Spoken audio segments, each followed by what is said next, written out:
the manger that shook eternity. Hear me clearly. The night Jesus was born did not look powerful. It did not look historic. It did not look divine. No trumpet announcement in Rome. No breaking news in Jerusalem. No invitation sent to kings or governors. Yet all of heaven held its breath. Because when God moves, he does not always announce himself with noise. Sometimes, he enters quietly and shakes everything later. Jesus was not born in a palace because he did not come to impress men. He was born in a manger because he came to rescue the broken. A feeding trough became a throne. Straw became holy ground. And weakness became the doorway to redemption. This is where many people misunderstand God.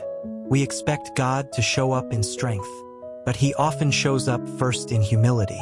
We expect lightning, but he sends light. We expect force, but he releases love. The Savior of the world arrived wrapped in flesh, limited by time, confined by space, dependent on a woman he created. And that alone should shatter every lie you believe about how God works in your life. Because if God is willing to start small, he is not afraid to finish big. The God who steps into time. Let me take you deeper. Christianity is the only faith where God does not shout instructions from heaven.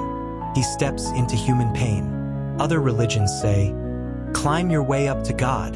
Christianity says, God came down to you. Jesus did not send forgiveness. He became forgiveness.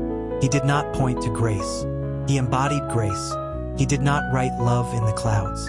He wrapped it in skin and bone. The Word became flesh. That means God did not save you from a distance. He saved you from the inside. He felt hunger. He felt rejection. He felt betrayal. He felt exhaustion. He felt pain. So when you pray and think God does not understand, remember the manger. He understands loneliness. He understands misunderstanding. He understands being surrounded and still unseen. Jesus was born into a world that didn't recognize him. And many of you are living in places where people don't recognize who you are becoming. But hear this, obscurity is not rejection. Hiddenness is not abandonment.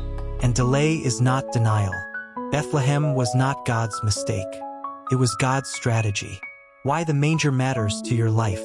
Now let's make this personal. The manger tells us something terrifying and beautiful. God is willing to enter messy places to reach you. A manger is not clean. It smells like animals. It's uncomfortable. It's overlooked. And that is exactly where God chose to arrive.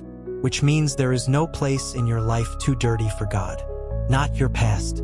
Not your addiction. Not your secret struggle. Not your shame.